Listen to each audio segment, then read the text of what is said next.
গৃহ নিৰ্মাণ কৰা মানে এইটো নুবুজায় যে আমি প্ৰকৃতি ধ্বংস কৰিছোঁ। গৃহ নিৰ্মাণ কৰি পেলাই আমি প্ৰকৃতিৰ লগত মিলি থাকিব পাৰোঁ, কিন্তু সেইটো হ'বৰ কাৰণে যিবিলাক মানুহ ঘৰবিলাকত থাকে তেওঁলোকে কিন্তু প্ৰকৃতিৰ লগত মিলি থাকিবলৈ জানিব লাগিব। ডাইৰেক্ট তাৰমানে আমিষৰ পৰা নিৰামিষত কিয় এই চিনেমাখনৰ যিটো মেছেজ, আপুনি গান নাই বুলি কৈছে কিন্তু গান আছে, নৃত্য নাই বুলি কৈছে নৃত্য আছে, চাব জানিব লাগিব। মইতো মই কেতিয়াও ভাবা নাছিলোঁ যে মঞ্জু বৌয়ে এখন টেকনিকেল ৰিপৰ্ট পঢ়ি ইমান ধুনীয়া এটা গল্প তাৰ পৰা ওলাই 4টা মেইন কেৰেক্টাৰ মানে সৃষ্টি কৰিছে, আৰু এই 4টা কেৰেক্টাৰৰ দ্বাৰাই গোটেই চিনেমাখন কঢ়িয়াই নিছে। কিন্তু কাৰাবাহন উলাহৰহন হেপাহৰে ৰং ঢালু ঢালু কৰে, ঢালু ঢালু কৰে, ঢালু ঢালু কৰে। এটা অঞ্চলত যদি ধৰক আমি টাৰ্গেট লওঁ যে 100জোপা গছ ৰুম, আমি 5 বছৰত সেই 100জোপা গছ কিন্তু ডাঙৰ কৰি দিম, তাৰপিছতে আমি ওলাই আহিম। তাৰমানে আপুনি অকল চিনেমাৰ কথাটোৱে আপুনি চিন্তা কৰি থকা নাই, আপুনি বহুত কথা চিন্তা কৰিছে। চিনেমাটো হৈছে মেছেজ।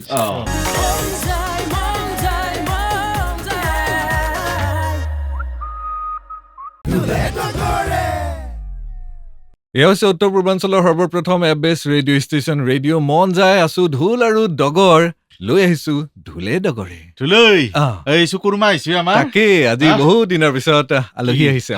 কিবা পাতছা নেকি? তেনেকুৱাই বুলিব পাৰি, কিন্তু এয়া নামঘৰৰ নাম নহয়, বেলেগ এটা উদ্দেশ্যলৈহে তেওঁলোক আহিছে আমাৰ ওচৰলৈ। পিছে কথা হ'ল, প্ৰথমতে ক'ব বিচাৰিছো এটা কথা, এই যে আমাৰ পৃথিৱীখনত ধৰ গছ গছনি জীৱ জন্তু এইবিলাক মানুহ অবিহনেওতো ধুনীয়াকৈ থাকিব পাৰিব। কিয় নব নহ'লে? আগতে মানুহ আছিল নেকি? চব প্ৰকৃতিয়েতো সেইগিলাখানেতো আছিল, কিন্তু মানুহনো ক'ত আছিল আগতে? কিন্তু মানুহ আহি ধ্বংসহে কৰিছো আমি। সেইটোৱেতো কথা। কিন্তু এই যদিহে এই গছ গছনি প্ৰকৃতি জীৱ জন্তু অন্যান্য জীৱ জন্তু বিলাকৰ কথা কৈছো, সেইবিলাক যদি নাথাকে, আমাৰ অকল মানুহ থাকে, থাকিব পাৰিবনে পৃথিৱীখনত? যি অৱস্থা হৈছি ইথানে বাপাৰে, থাকবা নৰা হৈছিচোন। গুৱাহাটী পৰা পলাংহে লাগছে। সেইটোৱে কথা। গুৱাহাটীটো বাদ দে, সমগ্ৰ পৃথিৱীৰ কথাই যদি আমি ক'বলৈ যাওঁ, তেনেহলে আমি ক'ব পাৰো যে এই গছ গছনি জীৱ জন্তু আমি মানুহ নাথাকিলেও ধুনীয়াকৈ পৃথিৱীখনত থাকিব পাৰিব, সেইবিলাকৰ অবিহনে আমি নোৱাৰো। কিয় এইগিলাখান কথা কৈ আছা? আজি কিবা দাৰ্শনিক হৈছা নেকি? দাৰ্শনিক হোৱা নাই। আজি যি দুগৰাকী অতিথি আমাৰ ওচৰলৈ আহিছে, প্ৰথমতে তেওঁলোকৰ সৈতে চিনাকি কৰো, তাৰপিছত সবিশেষ আপোনালোকক জনাম। আৰু আজি অনুষ্ঠানত আমাৰ সৈতে আছে অৰ্ঘদীপ বৰুৱা, আৰু অৰ্ঘদীপৰ লগতে আৰু এগৰাকী ব্যক্তি, অৰ্ঘদীপক সকলোৱে চিনি পায়, কিন্তু আৰু এগৰাকী ব্যক্তি, তেওঁৰ নামটো জানে, তেওঁৰ কাম কাজসমূহক আমি জানি আহিছো। বিশেষকৈ গুৱাহাটীৰ ৰিয়েল ষ্টেটৰ যিখন চিনেৰিঅ', সেই চিনেৰিঅ'খনৰ তেওঁৰ এটি বিশেষ নাম অনুপ শইকীয়া ডাঙৰীয়া আমাৰ মাজত আছে। মেঘমল্লাৰ আৰ্ট ফাউণ্ডেশ্যনৰ তেখেত প্ৰপাৰেটৰ, আৰু মেঘমল্লাৰ বুলি কোৱাৰ লগে লগে বাকীখিনি ক'ব নালাগে, আৰু চবে জানে আৰু চিনিয়ে পায়।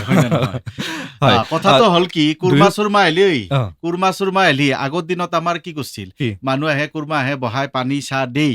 কিন্তু আজিকালিতো আমাৰ ষ্টুডিঅ'ত আহিছে, সেইটোতো বেলেগে কথা, ডাইৰেক্ট কেমেৰাত আমি লৈ আহিছো। কিন্তু আজিকালি মানুহৰ ঘৰত গেলিও আজিকালি চাহ তাহ প্ৰথম নাপায়, পানী চানী ডাইৰেক্ট ৰিলে বনাই গেটৰ মুখৰ পৰা। গতিকে আমিও ৰিলে বনাই দিছো দুয়োকে আমাৰ অনুষ্ঠানলৈ স্বাগতম জনাইছো। হয়, আৰু অৰ্ঘদীপ, খবৰ খাতি কোৱা? খবৰ খাতি বৰ ভালেই, পিছে আমাৰ বানপানীহে অকমান কষ্ট দি আছে। একো নাই, চব ঠিক হৈ যাব লাহে লাহে। নেদাৰলেণ্ডৰ কোম্পানীক দিছি বোলে, ঠিক হৈ যাব। আচ্ছা, কি কথা, কি বাতাৰা, আমি কি কৰো কৈ দিওঁ সকলোকে যে অহা 30 আগষ্টত এখন নতুন অসমীয়া কথাছবি সেউজ সন্ধান আপোনাৰ সমীপৰ ছবিগৃহলৈ আহি আছে, আৰু এই সেউজ সন্ধান ছবিখনৰ কথা পাতিবলৈকে আমাৰ দুয়োগৰাকী অতিথিক আমি আজি মাতি আনিছো। নামটো অলপ বেলেগ লাগছে ন? সেইকাৰণেতো সেউজীয়া আমি সন্ধান কৰি ফুৰিছো, তাৰমানে নহয় কিছু না নামটো ন? তাকে প্ৰথমতে আমি অনুপ শইকীয়া দাদাৰ পৰা জানিব বিচাৰিছো, সেউজ সন্ধান এই নামটোৱে মানে প্ৰকৃতি বা আমাৰ যি পৰিৱেশ ইয়াৰ সংৰক্ষণৰ কথাকে নিশ্চয় বুজাইছে আৰু এই গোটেই চিনেমাখনৰ পটভূমিৰ বিষয়ে অকণমান আপোনাৰ পৰা জানিব বিচাৰিম কেনেকৈ মনত আহিল আপুনি এনে এখন চিনেমা বনাব মই গুৱাহাটীত গৃহ নিৰ্মাণ কৰোঁ হয় 1987 চনৰ পৰাই আমি এইটো ব্যৱসায়ত আছোঁ হয় আৰু এতিয়া যিটো ইংৰাজীত ডেভেলপাৰ বুলি কয় বিল্ডাৰ হয় গৃহ নিৰ্মাণ মানে বিল্ডাৰ হয় এতিয়া মই এজন বিল্ডাৰ হিচাপে চব বিল্ডাৰবিলাকে সাধাৰণতে প্ৰকৃতি ধ্বংস কৰে মই তাৰ এটা ব্যতিক্ৰম কৰিবলৈ ইচ্ছা এটা আছিলে আৰম্ভণিৰ পৰাই যে প্ৰকৃতিৰ লগত মিলি পেলাই কেনেকৈনো মই বিল্ডিংবিলাক বনাব পাৰোঁ যাতে প্ৰকৃতি যাতে ধ্বংস নকৰাকৈ মই কেনেকৈ ঘৰবিলাক বনাব পাৰোঁ সেইটো মোৰ আছিলে মূল মন্ত্ৰ আৰু সেই হিচাপে মই আহি আছোঁ তেনেকৈ কিন্তু মাজে মাজে কি হয় দেখোঁ যে হোৱা নাই দেখোন অকল মইতো কৰিলে নহ'ব চবেই কৰিব লাগিব সেইটো সংবাদটো দিবৰ কাৰণে মই এখন কৰ্পৰেট চিভিক ৰেছপনচিবিলিটি বুলি এখন মানে ৰিচাৰ্চ বেছ পেপাৰ এখন উলিয়ালোঁ টেকনিকেল পেপাৰ য'ত মই ক'ব খুজিছিলোঁ যে গৃহ নিৰ্মাণ কৰা মানেই এইটো নুবুজায় যে আমি প্ৰকৃতি ধ্বংস কৰিছোঁ গৃহ নিৰ্মাণ কৰি পেলাই আমি প্ৰকৃতিৰ লগত মিলি থাকিব পাৰোঁ কিন্তু সেইটো হ'বৰ কাৰণে যিবিলাক মানুহ ঘৰবিলাকত থাকে তেওঁলোকে কিন্তু প্ৰকৃতিৰ লগত মিলি থাকিবলৈ জানিব লাগিব সেইটোৱেই মূল মন্ত্ৰ মাজতে কৰিব পৰা নাছিলোঁ কাৰণ 2010 চনৰ পৰাহে প্ৰকৃতিৰ বিধ্বস্ত ৰূপটো আমি দেখা পাইছোঁ ইয়াৰ আগলৈকে মানুহবিলাকে কিন্তু ভাবা নাছিলে কথা চলি আছিলে উপলব্ধি কৰা নাছিলে যে আমি কি কৰি আছোঁ কিন্তু 2010ৰ পৰা এইটো খুব তীব্ৰ হৈ উঠিছে চবৰে মাজত মনত সোমাই গৈছে যে মানে মানৱ জাতিয়ে প্ৰকৃতি ধ্বংস কৰিছে তেতিয়াৰ পৰা ওলাল ছাষ্টেইনেবল ডেভেলপমেণ্ট গ'লছ বুলি এটা ইউনাইটেড নেশ্যনছে মানে কপ মানে কনফাৰেন্স অফ পাৰ্টিজ বুলি এখন কনফাৰেন্স পাতিছিলে তাৰ পৰাই মানে এটা পদ্ধতি ব্যৱহাৰ কৰিলে যে প্ৰগতিও হ'ব লাগিব আৰু সংৰক্ষণো হ'ব লাগিব প্ৰকৃতি সংৰক্ষণ লগে লগে যাব লাগিব আৰু মানুহৰ মানে যিটো ডেভেলপমেণ্টো হ'ব লাগিব so' that is called sustainable development sustainable ডেভেলপমেণ্টৰ গ'লটোৱে হ'ল কি মানুহৰ প্ৰগতি আৰু প্ৰকৃতি সংৰক্ষণ সমান্তৰালভাৱে কেনেকৈ নিয়াটো উচিত দুইটা একেলগে চলিব লাগিব মই আৰু ক্ৰমান্বয়ে পিছত কৈ যাম কাৰণ অৰ্ঘ্যও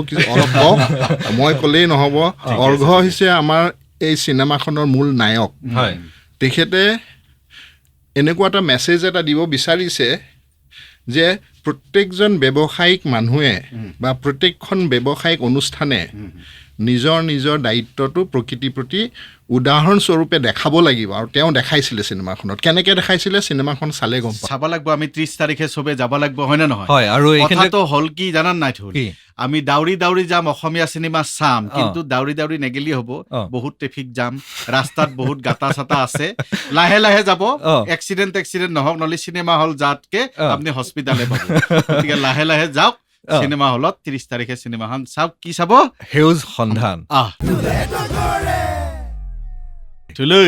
এই মই অৰ্ঘক কথা এটা সুধিব লগা আছে ডাইৰেক্ট তাৰমানে আমি ঘৰৰ পৰা নিৰামিষত কিয়া আমি খা আমনি লাগে ডাইৰেক্ট নিৰামিষ মানে প্ৰকৃতিৰ কথা কৈছে গাছ গছনিতো নিৰামিষে না ডাইৰেক্ট আমি ঘৰৰ পৰা নিৰামিষ সঁচাকৈ চাবলৈ গ'লে ময়ো মানে আজিকালি খালি কণীহে খাওঁ মাংসটো নাখাওঁ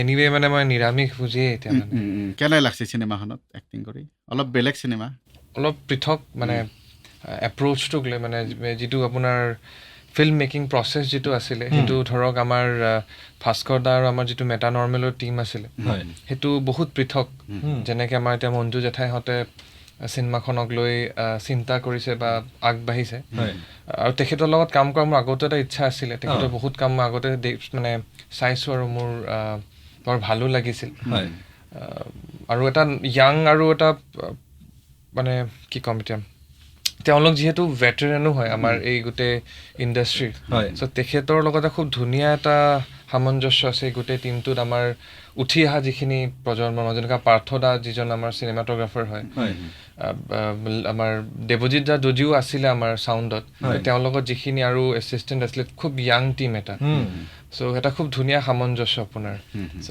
ভাল লাগিছে আশা কৰিছোঁ আমাৰ ৰাইজেও ভাল পাব বুলি নিশ্চয়কৈ আৰু এইখিনিতে কৈ দিম যে সেউজ সন্ধান এই 30 আগষ্টত যিখন ছবি অসমৰ ছবিগৃহলৈ আহি আছে ছবিখনৰ কাহিনী আৰু পৰিচালনা মঞ্জু বৰা বাইদেউৰ আৰু তাৰ লগতে এইখন হৈছে নিপন গোস্বামীদেৱৰ অভিনীত অন্তিমখন অসমীয়া কথাছবি হয়নে তাৰ লগতে তৌফিক ৰহমান আছে আৰু কোন কোন আছে অৰ্ঘ আৰু জাফৰিন আছে নন্দিনীৰ চৰিত্ৰত আমাৰ ৰূপচন্দা আছে তাৰপিছত ৰাজশ্ৰী বা আছে আমাৰ ৰজনী বা আছে এটা খুব মুখ্য চৰিত্ৰত আৰু এজন মই চৰিত্ৰৰ নাম ক'ব বিচাৰিম পাকৰু আচ্ছা চ' মই ভাবোঁ যে যদিও এখেতে কৈছে যে মই চিনেমাখনৰ নায়ক কিন্তু মই পাৰ্চনেলি যদি আপুনি মোক সোধে মই ভাবোঁ পাকৰু হ'ল এই চিনেমাখনৰ চবতকৈ ডাঙৰ প্ৰাপ্তি আৰু সি এজন আমাৰ মানস অভয়াৰণ্যৰ কাষতে মানে এখন ফ্ৰিঞ্জ গাঁৱৰ খুবেই এটা মৰম লগা ল'ৰা আৰু আশা কৰিছোঁ কানেক্ট কৰিব আমাৰ মানুহকেইজনে ক'ত ক'ত শ্বুটিং হৈছে চিনেমাখন প্ৰিডমিনেণ্টলি আপোনাৰ মানস অভয়াৰণ্যত হৈছে কিছু ভাগ অংশ আপোনাৰ কাজিৰঙাতো হৈছে গল্ফ ৰিজৰ্টতো হৈছে গুৱাহাটীতো শ্বুট হৈছে আৰু ভালেমান অংশ আপোনাৰ শ্বুট হৈছে ভিয়েটনামত ভিয়েটনামতো হৈছে শ্বুটিং বঢ়িয়া কথাই অৰুণাচলতো ইনফেক্ট শ্বুট হৈছে পাডুং বুলি এজন দাদা আছে তেওঁৰো এটা খুব ধুনীয়া চৰিত্ৰ আছে চিনেমাখনত চ' অৰুণাচলতো কিছু ভাগ অংশ শ্বুট হৈছে তোমাৰ যিটো চৰিত্ৰ সেই চৰিত্ৰটোৰ মাজেৰে এটা মেছেজ দিয়াৰ কথা দাদাই ইতিমধ্যে কৈছে তুমি কেনেধৰণে প্ৰিপেয়াৰ কৰিছিল বা অফাৰটো তোমালৈ কেনেকৈ আহিছিল অফাৰটো মোৰ ওচৰত কেনেকৈ আহিছিল ফোনতে আহিব আৰু কি ফোনতে আহিছিলে টেকনিকেলি ফোনতে আহিছিলে নে কিবা এটা ডিনাৰ টেবুলতে আহিছিলে কাৰণ কি খানাৰ লগত কিবা জানো মোৰ এটা সম্পৰ্ক আছে এইখন চিনেমা চাগে আমি মানে নবীন জেটপেহাৰ কথা অলৰেডি দাদাই মেনশ্যন কৰিছেই চ' তেখেতৰ ঘৰতে চাগে আমি খাই আছিলোঁ আৰু খোৱাৰ সময়তে কৈছিলে যেনেকুৱা এখন স্ক্ৰিপ্ট লৈ কাম চলি আছে এবাৰ তই লগ কৰিব বিচাৰিবি নেকি মঞ্জু জেঠাইক আৰু তেনেকেই গোটেই বস্তুটো আৰম্ভ হৈছিলে আচ্ছা এই দাদা কথা এটা আৰু সুধিব লগা আছে মই সুধি লওঁ আগতে তাৰপিছত তই কবি হয় না নহয় আচ্ছা আপুনিতো এইগিলাখান বিল্ডাৰ বা আপুনি কথাখিনি আপোনাৰ শুনলোৱে আচ্ছা চিনেমা আপুনি বানাবা মন কৰলা কিন্তু ধৰ এনাই চিনেমা বা এখন বানাই দিলা আপুনি তাতে ধৰক ফাইটিং নাই নাচ গান নাই মানুহগিলাখানে আজিকালি ধিষ্টিকি ধাস্তাকহে চাই হুলস্থুল হলত যাই পেলাই আটা পাৰব লাগিব আপুনি এনে এখন চিনেমা বনাইছি মেছেজ আছে কিন্তু মানুহ চিনেমা হলত যাব বুলি আপুনি ভাবে না চাবা মই ভাবোঁ প্ৰকৃতিৰ যিটো বিধ্বস্ত ৰূপ দেখাইছে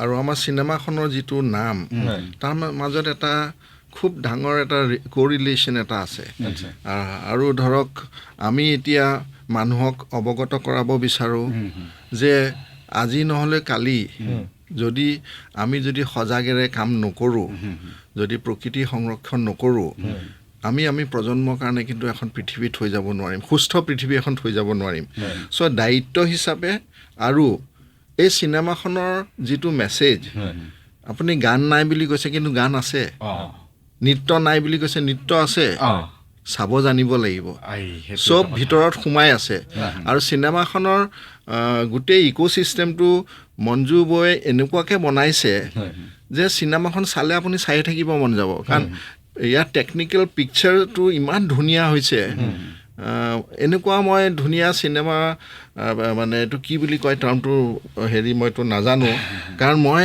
পেচা হিচাপে মই চিনেমা প্ৰডিউচাৰ নহয় এইটো বাই ডিফল্ট মই আহি গ'লে চিনেমাখন কৰিব লগা হ'ল কিয় মই মানুহক প্ৰকৃতি সংৰক্ষণৰ বিষয়ে ক'ব বিচাৰিছিলোঁ সেইকাৰণেহে মই চিনেমাখন বনাইছোঁ এইটো এই চিনেমাখন বনোৱা মোৰ কোনো কমাৰ্চিয়েল এছপেক্ট নাই চ' নৃত্য আছে গানো আছে ধাই আমাৰ মাৰো খাইছে কোনোবা তাত কাৰোবাক চুৰিও মাৰিছে আছে চব আছে কিন্তু মই ভাবোঁ মানুহে যদি প্ৰকৃতি সংৰক্ষণৰ লগত অৰ্থাৎ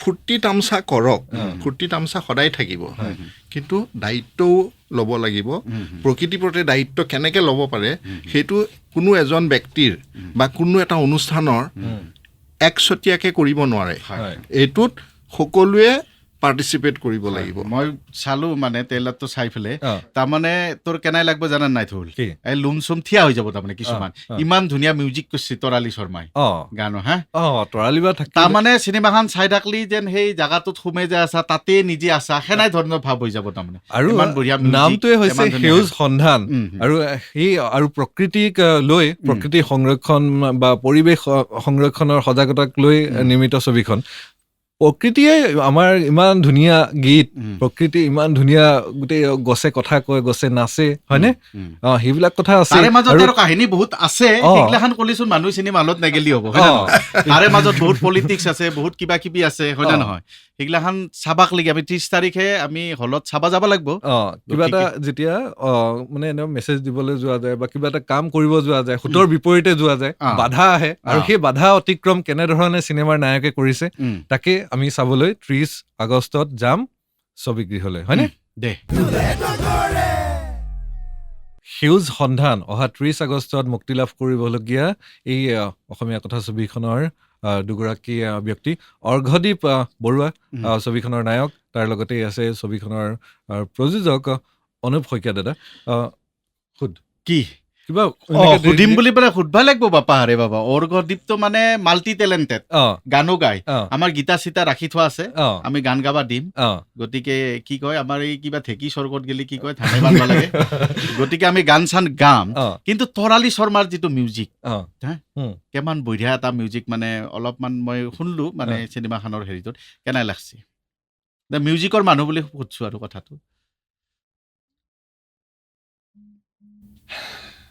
এই সেইটোৱে মিউজিক তাৰমানে মানে বাৰ মিউজিক মই আগতো মই এজ এ ছিংগাৰ আৰু এজ এ কম্প'জাৰ মই সঁচাকৈ তেওঁ বহুত ডাঙৰ মই ফেন চ' মোৰ কাৰণেতো খুব ডাঙৰ এটা অভিজ্ঞতা যে আমাৰ চিনেমাত তেখেতে মিউজিক কৰিছে কিন্তু অনেষ্টলি ক'বলৈ গ'লে মই এতিয়ালৈকে গোটেই বেকগ্ৰাউণ্ড স্ক'ৰটো শুনা নাই সেইকাৰণে মোৰ কাৰণে কিবা এটা ষ্টেটমেণ্ট দিয়াটো ভুল হ'ব কিন্তু দাদাই ডেফিনেটলি ক'ব পাৰিব কেনেকৈ ট্ৰিট কৰিছে মিউজিক চিনেমাখন আপুনি একদম কল্পনা কৰাৰ পৰা মঞ্জু বাইদেউক লগ পোৱাৰ পৰা শ্বুটিং শেষ হৈ একদম ফাইনেল প্ৰডাকশ্যন এতিয়া ছবিখন ৰাইজৰ সন্মুখলৈ অহাৰ এই মুহূৰ্তখিনি গোটেই জাৰ্ণিটো আৰু আপুনি যিহেতু ছবিখন চাইছে আপোনাৰ যি কল্পনা কৰি সেই ছবিখনৰ নিৰ্মাণৰ ক্ষেত্ৰত আগবাঢ়িছিল সেয়া বাস্তৱত দেখি আপোনাৰ কেনে অনুভৱ হৈছে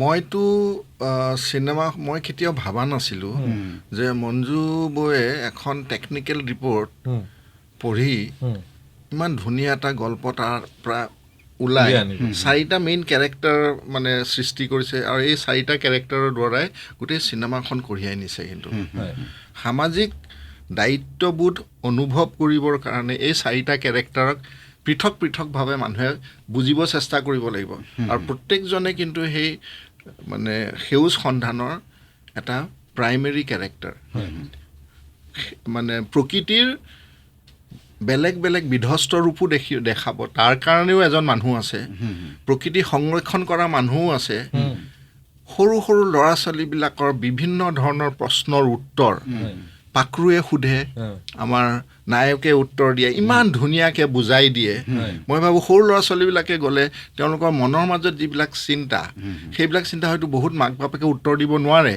কিন্তু চিনেমাখনত আমাৰ অৰ্ঘয়ে মানে যিটো কেৰেক্টাৰ প্লে কৰিছে সেইটো কেৰেক্টাৰ অৰ্ঘ মানে অৰ্গেনিকেলি সোমাই গৈছে চিমলেছলি সোমাই গৈছে কাৰণ মানে সঁচা জীৱনত এজন এনভাইৰনমেণ্টেল এক্টিভিষ্ট হয়েই তেওঁ কাৰণে চিনেমাখনত অভিনয় কৰা নাই তেওঁ মানুহক কৈছে যিটো সত্য আৰু সেই সত্যৰ বাৰ্তাখিনি যদি মানুহে বুজি পায় সংগীততকৈও ওপৰৰ মানে অনুভূতি এটা আহিব বুলি ভাবোঁ মই চিনেমাখন কৰাৰ লগে লগে যেতিয়া মিউজিকৰ কথাটো আহিল কাৰণ যদি মিউজিক নাথাকে মানুহে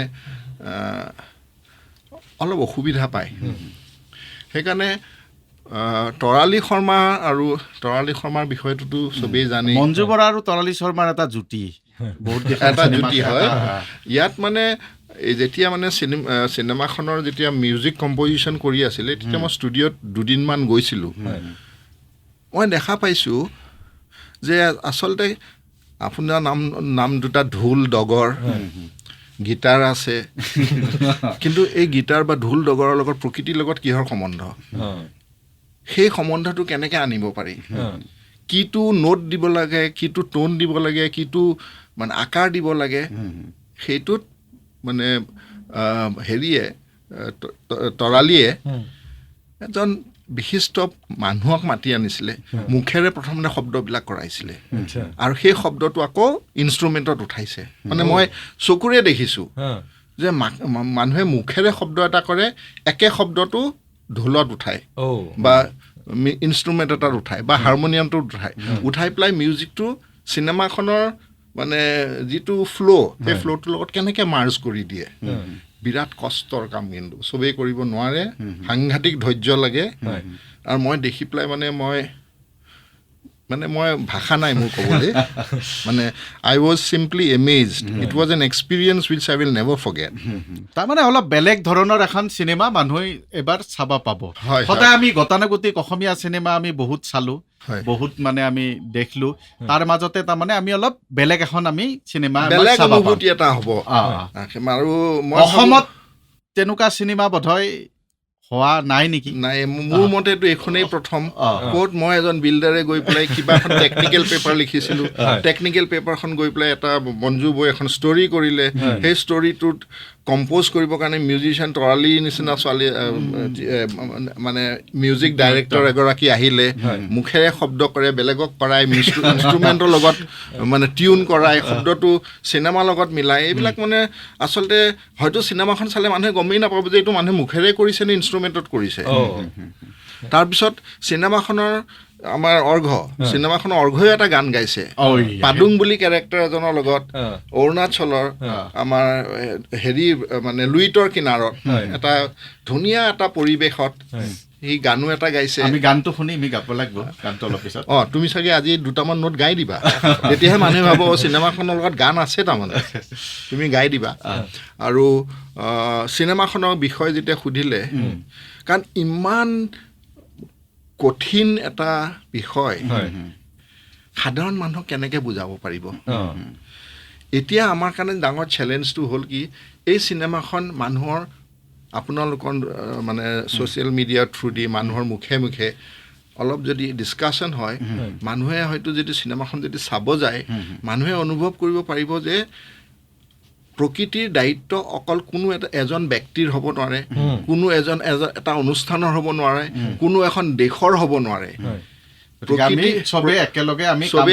ইণ্ডিভিজুৱেলি তাৰমানে আপুনি আপোনাৰ নিজৰ এটা সামাজিক দায়িত্ব আছে, এটা ব্যক্তিগত দায়িত্ব আছে। কেনেকৈ সেই দায়িত্বটো দি পেলাই আপুনি প্ৰকৃতি সংৰক্ষণ কৰিব পাৰে, সেই চিনেমাখন চাই পেলাই আপুনি হয়তো উপলব্ধি কৰিব। আৰু ঘৰখনক মানে, কাৰণ আমাৰ বেছিভাগ মানুহ গাঁৱৰ পৰা অহা নাই জানো? আপুনি মন কৰিছেনে? গাঁৱৰ পৰা আহে। গাঁৱত কিন্তু মানুহে চোতালৰ পৰা আৰম্ভ কৰি একদম মানে ৰাস্তালৈকে গোটেইখিনি চাফা কৰি থয়, হয়নে? কিন্তু চহৰত অহাৰ লগে লগে কি হয় ক'ব নোৱাৰোঁ, ফ্লেটত সোমোৱাৰ লগে লগে দৰ্জাখন বন্ধ কৰি দিলে যেন তেওঁ ফ্লেটৰ ভিতৰটোৱে গোটেইখন পৃথিৱী, তেওঁ আৰু বেলেগ কোনো নাই। বাহিৰৰ পৰা আৱৰ্জনাৰে ভৰ্তি, চাফা কৰাৰ কাৰণেও ইচ্ছা নাই, নলা নৰ্দমা ভৰ্তি, ৱেষ্ট মানে ডিছপ'জেলৰ কোনো এই বস্তুটো উপলব্ধি কৰিব লাগিব। মানুহৰ এইটো ভিতৰত আছে, চেতনাটো জগাব লাগিব। এই চিনেমাখনৰ উদ্দেশ্য হ'ল কি, আপুনি বুজক যে আপুনি ঘৰটোৰ ভিতৰত থাকিলেই নহ'ব, আপুনি ঘৰৰ পৰা ওলাই গৈ পৰিৱেশটো চাফা কৰা আৰম্ভ কৰক। মানে আমাৰ বিশেষকৈ অসমীয়া গাঁওবিলাকত আগতে ধৰক এই আগফালে নঙলা, তাৰপিছতে ধুনীয়াকৈ এটা পদূলিৰ দুয়ো কাষে ফুলনি, পিছফালে এইফালে কলবাৰী, এইফালে ফল মূলৰ গছ, চব ধুনীয়াকৈ পৰিপাটিকৈ আছিল। পুৱা মানে আমাৰ গুড মৰ্ণিংটো নাথাকেতো গাঁৱত যিথান সেই বাহিৰ বাটটো সাৰবা আহিব, তিথানে মানুহৰ কথা বতৰা হয় না নহয়? সেইটোনো ইয়াত কিয় কৰিব নোৱাৰে? পাৰে কৰিব। 2 দিন যদি নাহে চোতাল সাৰবা, কিবা বেমাৰে হৈছে নেকি খবৰ ল'বা যাওঁ। এইয়া অৰ্ঘদীপৰ কথা এটা মোৰ আৰু সুধবা লগা আছে নহয়। ইমান ঠৌগা চলি, ইমান বঢ়িয়া হাঁহি, হয় না নহয়? প্ৰেমটো প্ৰকৃতিৰ লগত হ'লো বুজি পালো। চিনেমাখনত কিবা আৰু প্ৰেম চেম আছে নাই? ইমান ধুনীয়া আমি চিনেমা চাইছোঁ, গুৱাহাটী ডায়েৰী এইগিলাখান চাইছোঁ, প্ৰেম চেম কৰবা পাই অলপ নাচ গান কৰবা নাপাই বেয়া লাগছে নেকি? প্ৰকৃতিৰ লগত প্ৰেম নাজানো কিয় জানো, মোৰ এতিয়ালৈকে এখন চিনেমাটো মোক মানে কোনেও মানে নাচ গান কৰিবলৈ দিয়া নাই। ইচ্ছা আছে নে নাই? ইচ্ছা আছে বাৰু কিছুমান ধৰণৰ নাচ গান কৰিবলৈ। এইখন চিনেমাটো তেনেকে টেকনিকেলি নাই, কিন্তু যিহেতু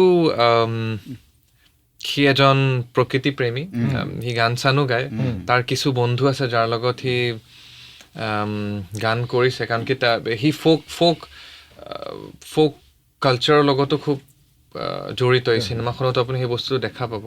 সি আমাৰ যিখিনি মানে বড়ো সমাজৰ যিখিনি আমাৰ ফোক মিউজিক বা ফোক ডান্স আছে তাৰো সন্ধানত সি ঘূৰি ফুৰে, মানে সেউজলত। কাৰণ কি আমাৰ যিটো ফোক কালচাৰ বা আমাৰ যিখিনি লোকগীত তাৰ লগতো কিন্তু প্ৰকৃতিৰ খুব ধুনীয়া এটা সামঞ্জস্য আছে। আজি আমাৰ যদি গানবোৰকো চাওঁ, প্ৰকৃতিৰ পৰা অনুপ্ৰেৰণা লৈ লিখা।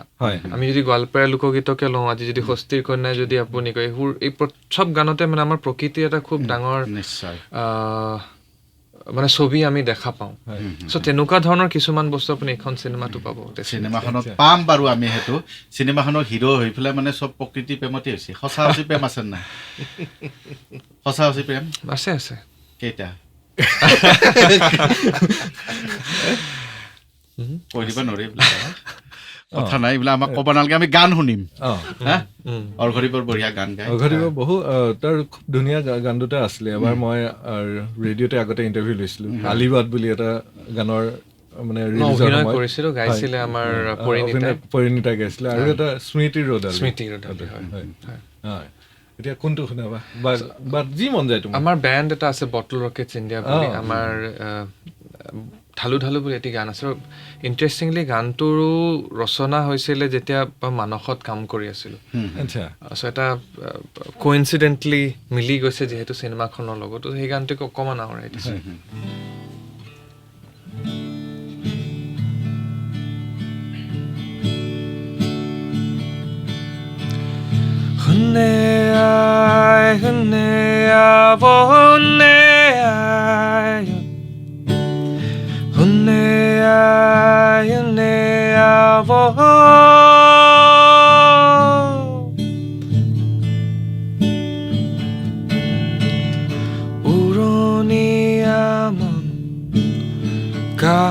কাৰাবাহন উলাহৰহন হেঁপাহৰে ৰং ঢালু ঢালু কৰে, ঢালু ঢালু কৰে, ঢালু ঢালু কৰে হেয়া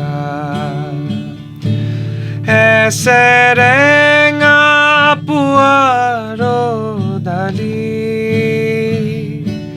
বিচাৰি ওলালো আজি নগৰৰ মোমায়া ভেদি নতুন ঠিকনা বিচাৰি সময় সুধিছো ঢালু ঢালু কৰি, ঢালু ঢালু কৰি, ঢালু ঢালু কৰি আজি। নেক্সট চিনেমা যদি দাদাই বনায়, আপুনি যদি গান তাতে থাকে তেতিয়াহ'লে এটা পেমেণ্ট তাতে হ'ব, ডাবল পেমেণ্ট কৰিব নালাগে, আৰু ছিংগাৰৰ এক্সট্ৰা পেমেণ্ট কৰিব নালাগে। আৰু বহুত কথা পাতিম আমি, মানসৰ শ্বুটিঙৰ সময়ত কিবা কিবি হোৱা ইনচিডেণ্টৰ কথা আমি পাতিম। ফ্লাড জেহাদ কৰা বুলি কয়, কাৰোবাই কোনোবাই বোলে পাহাৰ জেহাদ কৰিছে, কালি ক'ৰবাত কিবা কিবি গালি পাৰছে, কাৰোবাক উল্টাকে আৰু গালিয়ে পাৰা হৈছে, কিবা কিবি এইগিলাখান চলি আছে। মানে মাৰ্কেটত এই বস্তুটোৱে চলি আছে, প্ৰকৃতি ধ্বংস, কলা পানী ৰাঙা পানী, ফ্লাড জেহাদ, পাহাৰ জেহাদী এইগিলাখানে চলি আছে। গতিকে যদি আচলকে উপলব্ধি কৰবা লাগে যে আচলতে আমি কি কৰি আছো আৰু কি কৰিব লাগে সেইটো যদি আমি উপলব্ধি কৰবা লাগে, তেতিয়াহ'লে আমি চিনেমাখন চাবা যাব লাগিব। 30 আগষ্ট এইগিলাই জেহাদ চেহাদ জেহাদী পাহাৰ ফ্লাড এইগিলাখান ফাল্টু কথা, এইগিলাখানত মানে এনাই ওপৰতহে কোৱা কথা, এইগিলাখান পলিটিক্স। কিন্তু দীৰ্ঘম্যাদী মানে একদম দূৰদৰ্শী হিচাপে আমি ভৱিষ্যত প্ৰজন্মৰ হাতত এখন ধুনীয়া পৃথিৱী কেনেধৰণে থৈ যাব পাৰো সেই বিষয়ত যদিহে চিন্তা কৰিব লাগে, বা আপুনি চিন্তাৰ কিবা অকমান সুদ বিচাৰি পাবলৈ বিচাৰে, তেনেহলে আহক 30 আগষ্টৰ পৰা অসমৰ ছবিগৃহলৈ চাওক সেউজ সন্ধান। তাকেতো মই কথা এটা সুধিব লগা আছে আৰু তাৰমানে এই অৰ্ঘকে প্ৰথম সুধি লওঁ, তাৰপিছত দাদাৰ লগত কথা পাতিম। তাৰমানে ধৰ আমি কি হ'ল অৰ্ঘৰ মানে চিনেমাগিলাখনত অলপ প্ৰেমটো বেলেগ। আমি প্ৰেমৰ কথা পাতিব লাগিব, দেখা চলি এটা আহিছে হয় নে নহয়?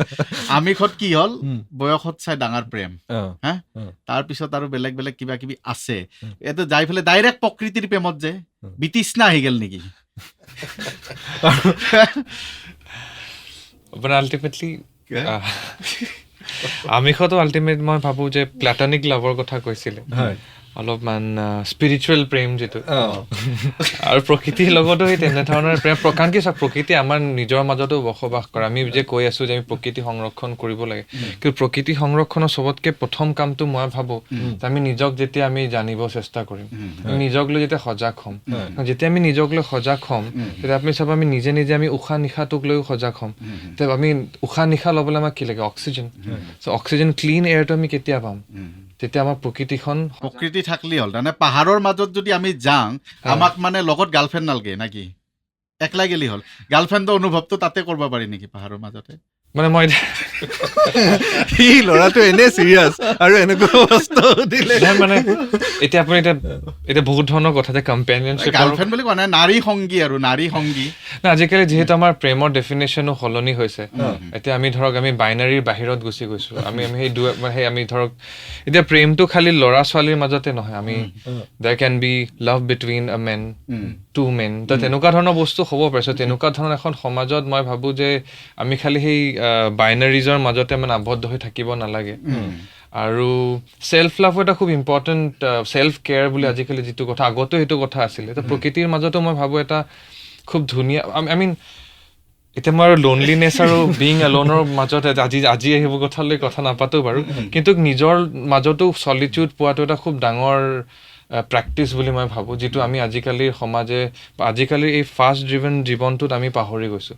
আৰু মই ভাবোঁ যে আমি যেতিয়া প্ৰকৃতিৰ লগত থাকোঁ, কাৰণ কি প্ৰকৃতি এটা এনেকুৱা এটা স্পেচ হয় যি আপোনাৰ কোনোদিনো আপোনাক জাজ নকৰে। আৰু এই সেউজ সন্ধানে তোমাক মানে একদম তোমাৰ মানে পাৰ্চনেলিটি কেনেধৰণৰ কি এটা অনুভৱ কৰোৱালে এই ছবিখনৰ জৰিয়তে? মানে প্ৰচেছটোৱে বাৰু মোৰ বহুত কিছুমান কথা মোৰ লগত মোক মানে শিকালে, স্পেচিয়েলি কেনেকৈ কাম হয়, কিছুমান সময়ত কেনেকুৱা ধৰণৰ কনভাৰ্চেশ্যনছ, বাট সেইবোৰত মই নাযাওঁ। বাট মই নিজে প্ৰকৃতিৰ লগত থাকি বৰ ভাল পাওঁ, আৰু এই চিনেমাখনে মোক আকৌ এবাৰ সেই সুযোগটো দিলে তেনেধৰণৰ এটা বাৰ্তাক মানুহৰ মাজত লৈ যোৱাত। মানে কেতিয়াবা কি হয়, মই পাৰ্চনেলি ডকুমেণ্টাৰী ফিল্ম মেকিঙো কৰোঁ, কিন্তু ডকুমেণ্টাৰীৰ যিটো আমাৰ ৰিচ, সেই ৰিচটো অলপমান সীমিত। কিন্তু যেতিয়া আমি এনেকুৱা এখন বোলছবি যেতিয়া লৈ কাম কৰোঁ, তেতিয়া মানে কি হয়, তাৰ ৰিচটো ডেফিনেটলি বহুত বাঢ়ি যায়। আৰু যেনেকৈ দাদাও বাৰে বাৰে কৈ আছে যে আমাৰ এতিয়া এইটো মানে খুব মানে নিড অফ দ্য আৱাৰ বুলি যে ইংলিছত কয়, এইটো এটা একদম খুব গুৰুত্বপূৰ্ণ সময় যে আমি ক্লাইমেট চেঞ্জ লৈ অকণমান সজাগ হওঁ। ঠিকে আছে, ভাল কথা। আৰু সেইকাৰণে বঢ়িয়া সেই গান গম পাইছান নাই? এই যে গান তাতে মানসত গা বুলি কৈছি, লিখা বুলি কৈছি, সেইকাৰণে পাচ্ছি। লগত যদি নাৰী সংগী থাকিল, এই ফটো মাৰোঁতে চেলফি মাৰোঁতে গেল, ক'ত টাইম পাল হয়? ফটো মাৰি আপলোড কৰি থাকোঁতে গেল। কথাটো হ'ল কি, দাদাক আৰু এটা কথা সুধবা লগা আছিল, অলপ পিছত সুধো নেকি?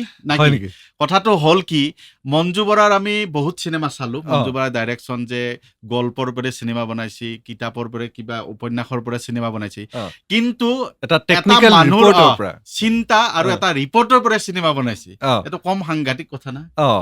তাকে কেনেকুৱা ধৰণৰ কি হয় সেয়া আমি 30 আগষ্টত নিশ্চয়কৈ গম পাম। আচ্ছা, কথা হ'ল দাদা, আপুনি ধৰক আমি ক'লে আপুনি বিল্ডাৰৰ পৰা আপুনি চিনেমা প্ৰডিউচাৰ হৈছে। কথাটো হ'ল কি, প্ৰডিউচাৰ আৰু এটা কথা আছে যে পইচা ইনভেষ্ট কৰা ফাইনেন্সাৰ, পাৰ্থক্য এটা আছে তাতেও। কিছুমানে পইচা ইনভেষ্ট কৰে, চিনেমা এখন বনাই দিছে, ৰিটাৰ্ণ লাগে। কিন্তু আপুনি ধৰক ৰিটাৰ্ণৰ কথাটো বা এনে এখন চিনেমাৰ আপুনি ভাবা না, আপুনি নিজে কৈছিয়ে কথাগিলাখান, হয় নে নহয়? বহুত এনাই প্ৰডিউচাৰ আছে যে নিজৰ চলি পলিক তাৰমানে হিৰো বনাব লাগে, চিনেমা বনায়, সেনেহে প্ৰডিউচাৰ আছে। কিন্তু নিজৰ চিন্তা এটাক ৰাইজৰ মাজত দিবাক লাগি এৰি আপুনি আৰু সাংঘাতিক প্ৰডিউচাৰ এটা পালো আজি। অসমীয়া চিনেমাত এনাই নায়ে নেকি? আপুনিয়ে প্ৰথম নেকি? কি কয় আপুনি? মানে থেংকছ ফৰ দ্য কমপ্লিমেণ্ট, কিন্তু মই এইটো কমপ্লিমেণ্ট হিচাপে ল'ম। কিন্তু এই প্ৰকৃতি প্ৰেম কৰিবলৈ আৰম্ভণিটো মোক দেউতাই শিকাইছিলে সৰুৰ পৰা। মোৰ দেউতা 1984 চনত ৰিটায়াৰ কৰাৰ পিছত তেখেতে গাঁৱত গৈ পেলাই খেতি বাতি কৰাৰ কথা চিন্তা কৰিছিল। মই গৈছিলোঁ। দেউতাই মোক এটা কথাই কৈছিলে, কম্প'জ মানে গৰু গোবৰ বিচাৰ, গৰু গোবৰ হেৰি কৰ, কাৰণ খেতি মাটিবিলাক একদম নষ্ট হৈ গৈছে কেমিকেল ফাৰ্টিলাইজাৰ ইউজ কৰাৰ কাৰণে।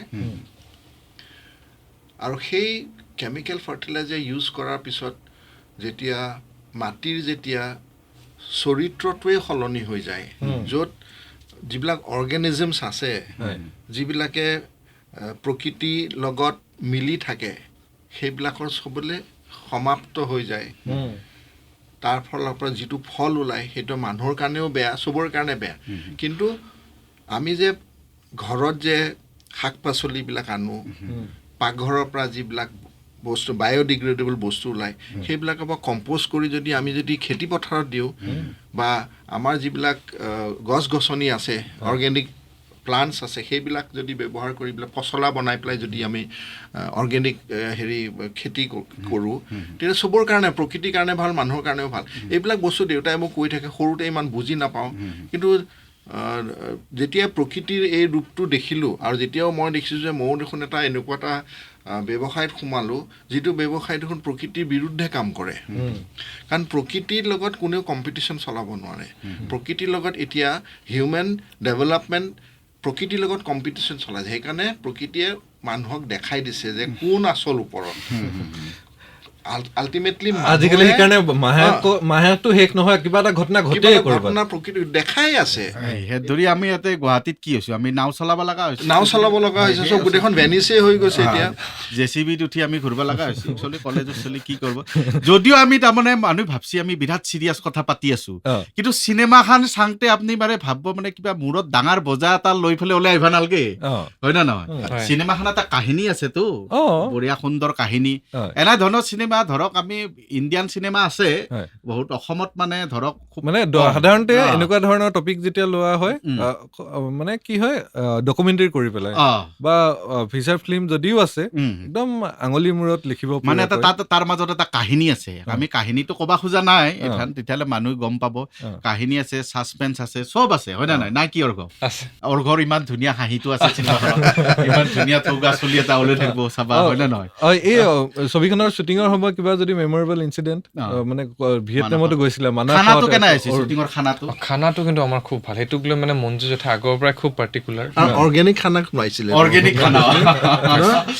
অৰ্গেনিক মানে কি, গোবৰ চোবৰ দিয়া, তাৰমানে আমাৰ যিটো বায়'ডিগ্ৰেডেবল ৱেষ্টেদি যিটো আপোনাৰ কম্প'জ বনায়, এই কম্প'জ ইউজ কৰি পেলাই যিবিলাক খেতি কৰে, যিটো এতিয়া আৰম্ভ হৈছে। মানুহেতো এতিয়া দেখিছে যে নাই, কম্প'জ নবনালে নহ'ব। সেইকাৰণে মই যিহেতুকে এজন বিল্ডাৰ, মই ভাবোঁ বিল্ডাৰৰ দায়িত্ব কি প্ৰকৃতিৰ প্ৰতি। মোৰ হ'ব কি, মোৰ যিবিলাক কমপ্লেক্স বনাওঁ, সেই কমপ্লেক্সবিলাকত মানুহ যিবিলাক থাকিব, মানুহবিলাক ফ্লেটত সোমোৱাৰ আগতে মই কিছুমান পদ্ধতি ডিফাইন কৰি থৈ দিম, যিবিলাকক আমি নাম দিছোঁ SOP। SOP মানে কিন্তু ছিষ্টেমেটিক অপাৰেটিং প্ৰচিডিউৰ্ছ। এইবিলাক হ'ব কি, কিছুমান প্ৰচিডিউৰ ছেট কৰা থাকিব, যিটো ধৰক আপুনি পাকঘৰত আপুনি বায়'ডিগ্ৰেডেবল আৰু নন ডিগ্ৰেডেবল কেনেকৈ ছেপাৰেট কৰিব, তাৰ কাৰণে ব্যৱস্থা কৰা থাকিব।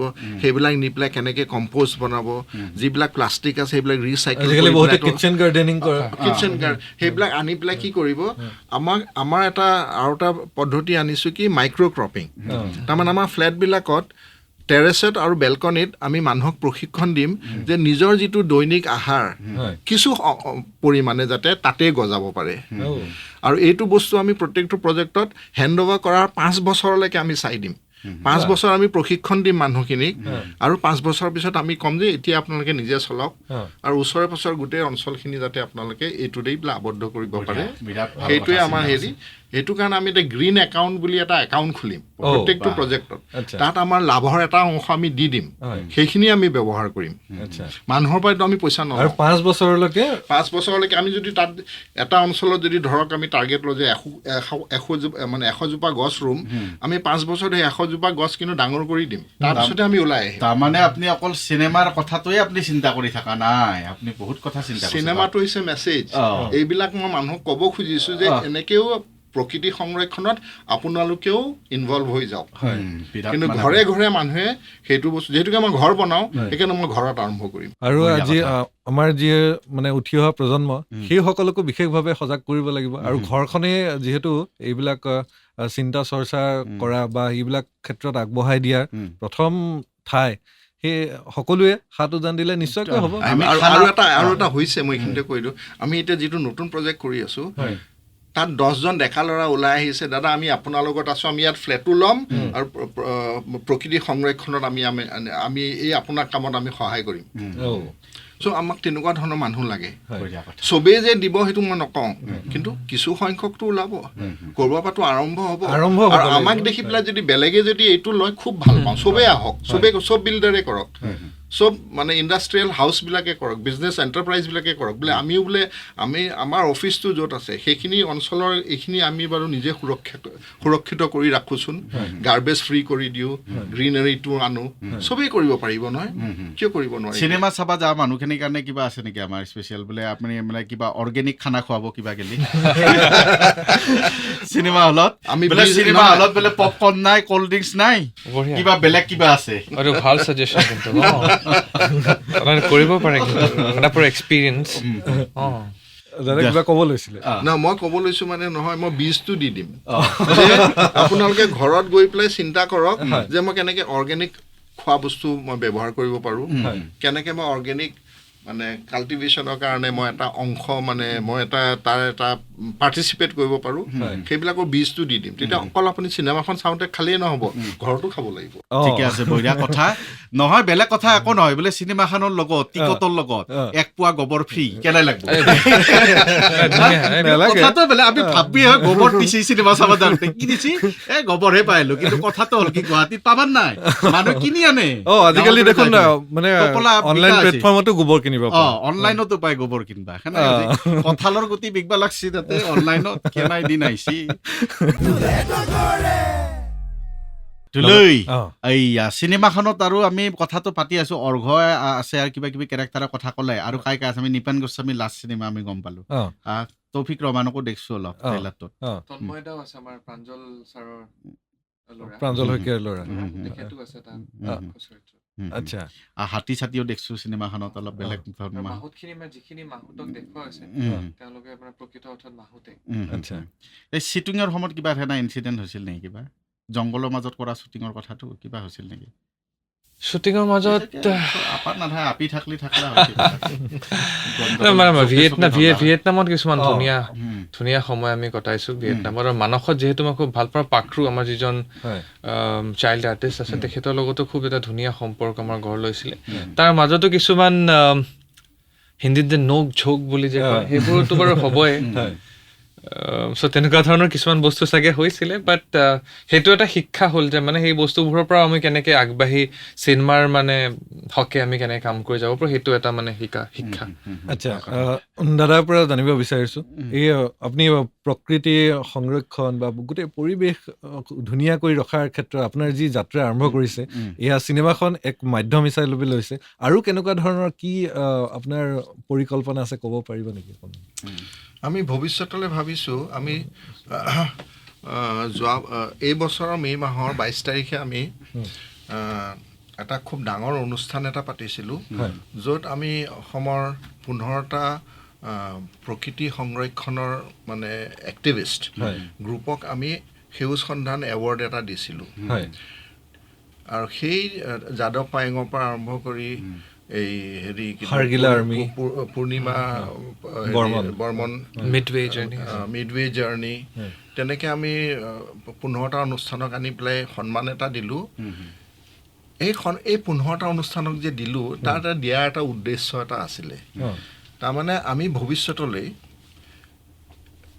এই যিবিলাক প্ৰকৃতি সংৰক্ষণৰ গ্ৰুপ আছে তেওঁলোকৰ মানে কাৰণ প্ৰকৃতি সংৰক্ষণ বস্তুটো স্থান বিশেষ তাৰমানে ইট ইজ লোকেশ্যন স্পেচিফিক কোনো এটা বিষয় মানে এনেকুৱা এটা ফৰ্মুলা নাই যে সেইটো ইউনিভাৰ্চেল ফৰ্মুলা যে এপ্লিকেবল ফৰ অল সেইটো কেতিয়াও নহয় স্থান বিশেষকৈ চলিউশ্যনছবিলাক বেলেগ কাৰণ প্ৰব্লেমছবিলাক চব পৃথক প্ৰত্যেকটো স্থানতে সেইকাৰণে প্ৰত্যেকটো প্ৰকৃতি সংৰক্ষণে কিবা এটা নহয় কিবা এটা মেইন টাৰ্গেট এটা লৈ পেলাই তেওঁলোকে এনভাইৰনমেণ্ট এক্টিভিষ্ট হৈছে সকলোৱে মিলি পেলাই এখন গ্ৰেটাৰ পিকচাৰ এখন বনাইছে তাৰে মাজতে কিছুমান মিচিং লিংক আছে এই মিচিং লিংকবিলাক আমি লোকেট কৰিব চেষ্টা কৰিম আমি এটা এনেকুৱা এটা বাৰ্তা এটা দিব চেষ্টা কৰিম যে মানে ভিলেজ লেভেলত অৰ্থাৎ তৃণমূল স্তৰত যাতে প্ৰকৃতি সংৰক্ষণৰ বিষয়টো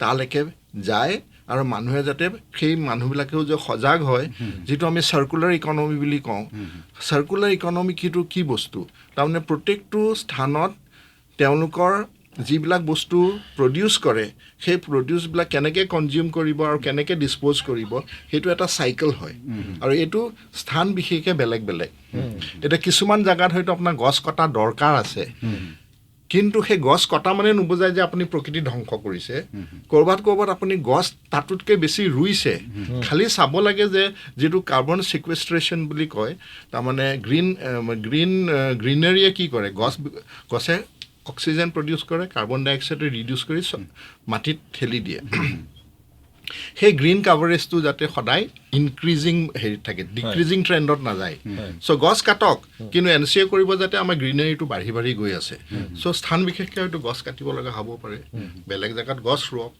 কিছুমান জেগাত আপুনি পুখুৰী খান্দিব লগা হয় এগ্ৰিকালচাৰেল মাটি নষ্ট হয় ক'ৰবাত আপুনি মাছ ৰুব লগা হয় তাৰমানে এইটো এটা সাংঘাতিক ডাঙৰ এটা বিষয় কোনো এজন মানুহে বা কোনো এখন দেশে এটা চলিউশ্যন দিব নোৱাৰে সেইকাৰণে প্ৰকৃতি সংৰক্ষণ কৰিবৰ কাৰণে প্ৰত্যেকজন মানুহৰ নিজৰ এটা দায়িত্ব আছে এই চিনেমাখনৰ দ্বাৰাই আমি এইটোৱে ক'ব বিচাৰিছোঁ আৰু এই চিনেমাখনৰ পিছতো আমি চেষ্টা কৰি যাম যাতে চবেই যাতে উপলব্ধি কৰে যে প্ৰকৃতি সংৰক্ষণ কৰাটো আমাৰ এটা নৈতিক দায়িত্ব আৰু সেয়া বাৰু মানে কেনে লাগছি জানে নাই মই যেন তাৰমানে কিবা এটা ক্লাছত বহি আছো ছাত্ৰ শুনি আছো একদম হেনাই লাগছি আজি বহুত নাজানা কথা গম পাইছো আজি নজনা কথা বহুত শিকিলো মানে তাকেতো পিছে আমি ভাবছিলো কি এইগিলাখান কিবা 100 কোটি গছ পুলি পুতছি সেইগিলাখানে নেকি প্ৰকৃতি সংৰক্ষণ গৰু ছাগলে খাচি নিউজত দেখছো আমি সেইগিলাখান তাৰে লৈ কাজিয়া পেচাল এইগিলাখান হচি সেই আমি ভাবছিলো নাৰ্চাৰী গিলাখান মানুহে ৰাস্তাই বনাই থৈছি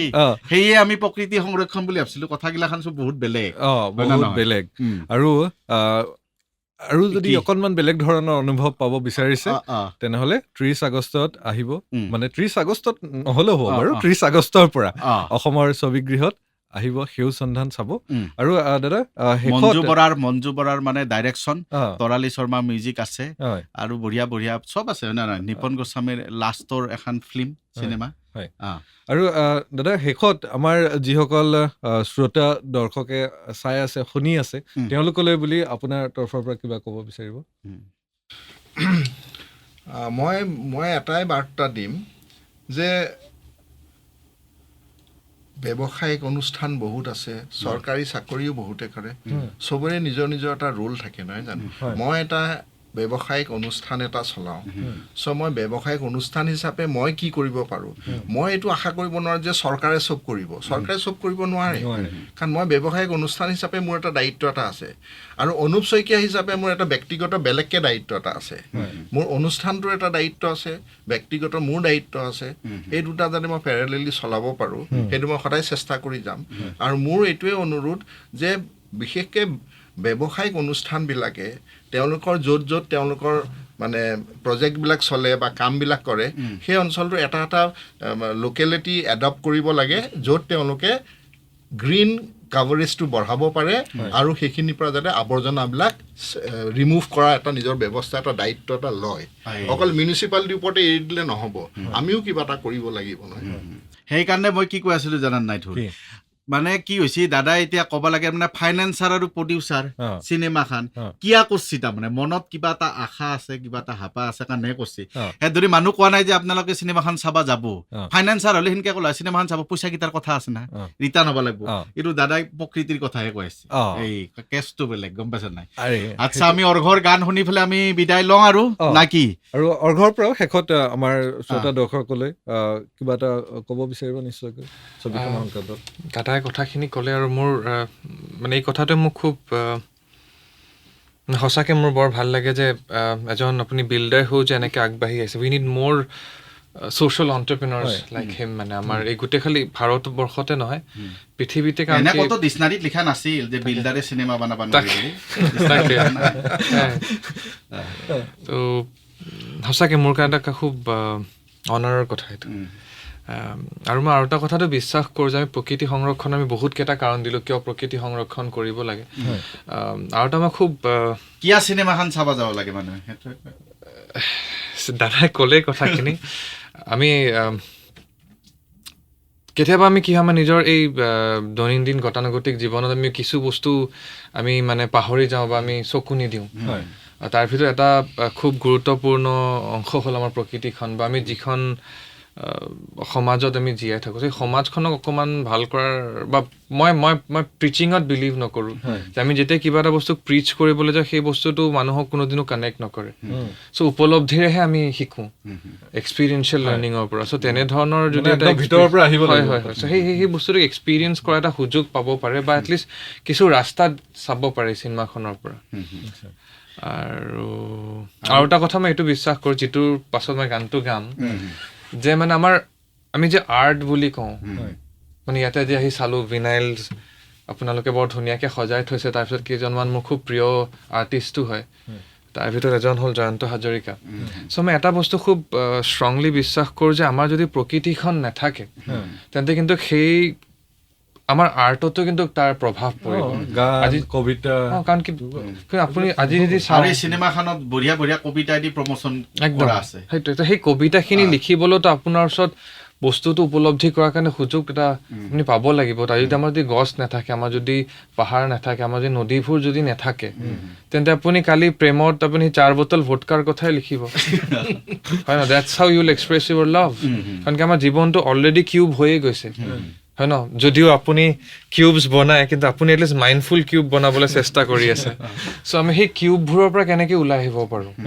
চ' সেই ভাবি এটা প্ৰেমৰ গীতে গাব লৈছোঁ যিহেতু আপুনি বঢ়িয়া কথা আৰু অৰ্ঘৰ লগত মানে জীৱন সংগী যায় পাহাৰত যায় বিৰাট মানে আছে ফটোৰ লগত গান ফ্ৰী আছে হয় নে নহয় সেইটো হয় পিছে গতিকে এপ্লাই যদি কোনোবাই কৰবা খোজে খালী আছে নাই খালী আছে না জেগা এতিয়া এই মুহূৰ্তত চাগে নাই এইটো এপ্লাই নাই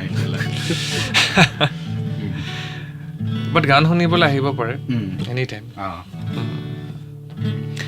গানটিৰ নাম হ'ল আকাশ বৰ বিশাল আমি খেতি পথাৰৰ কথা কৈছোঁ আপুনি গোবৰৰ কথা কৈছিলে কিন্তু আমাৰ ৰসাল খেতিবোৰ নোহোৱা হৈছে পথাৰবোৰ চেষ্টাহে কৰিছোঁ এই আকাশ বৰ বিশাল এই পথাৰ বৰ ৰসাল তেওঁ কিয় লাগে উকা তেওঁ কিয় লাগে উকা মোৰ মন পথাৰতে তই ৰুবি হুজিপা উৰিয়া ও সজল মে সা জুমি সা ও কোমল মে মন আকাশ বৰ বিশাল মোৰো হৃদয় বৰ ৰসাল বঢ়িয়া একদম আৰু তাৰমানে কি ক'ম আৰু হয় না ফ্ৰীতে আৰু শুনো নেকি এটা নে কি টাইম নাই আমাৰ শুনিয়ে থাকিব মন যায় আৰু এটা দাদা বুলি কৈছে বিহু ফাংচনত পিছে আমি এতিয়া পুনৰ সেই 30 আগষ্টলৈ আহিছো 30 আগষ্টত আহি আছে সেউজ সন্ধান এখন নতুন অসমীয়া কথাছবি মঞ্জু বৰাৰ কাহিনী আৰু পৰিচালনাৰে আৰু এই চিনেমা চাবা যাবা পাৰব একো কথা নাই কায়ো এথানাৰ এই বোমা চমা নেদে চিনেমা হলত সেইদিনাখন হাহাকাৰ লাগছিল না আমাৰ সেই এটা চিনেমা হলত তাতে একো কথা নাই আমি বঢ়িয়াকে চাবা যাবা লাগে হয় নে নহয় আৰু এটা বেলেগ ধৰণৰ অনুভূতি লৈ আপুনি চিনেমা হলৰ পৰা ওলাই আহিব সেয়া অঘৰ ফালৰ পৰা দাদাৰ ফালৰ পৰা আমিও দিছো গেৰাণ্টি আমিও দিছো তই দিছ ময়ো দিছো মানে গম পালো কথা তাৰমানে কথাটো হ'ল কি যদি কিবা এটা কাম যদি মনে প্ৰাণে হৃদয়েদি কৰা যায় সেই কাম ভাল হ'বই নোহোৱাকে থাকবাই নৰে হয় নে নহয় আৰু শেষত দুয়োলোকে পুনৰ আমাৰ তৰফৰ পৰা শুভকামনা ছবিখন দৰ্শকে আদৰি লওক আৰু যিটো উদ্দেশ্যৰে আপুনি ছবিখন প্ৰযোজনা কৰিছে এই উদ্দেশ্য ফলৱৰ্তী হওক তাকে কামনা কৰিছো লাষ্টত কথা এটা সুধবা আছিল বাহিৰত সুধো কি কিবা কমতে ফ্লেট চেট পাম নেকি এটা কমতে যদি দেই হয় নে নহয় এইটো বাহিৰত পাতিলে বাহিৰত পাতিব লাগিব বাপা দে তেনেহ'লে আজিলৈ ঢোল আৰু ডগৰে লৈছো বিদায় লগ পাম পুনৰবাৰ শুনি থাকক লগতে আমাৰ এই ইউটিউব চেনেলটো চাই থাকক ধুনীয়া ধুনীয়া ভিডিঅ'ৰ বাবে ৰেডিঅ' মন যায় অসমৰ আৱেগ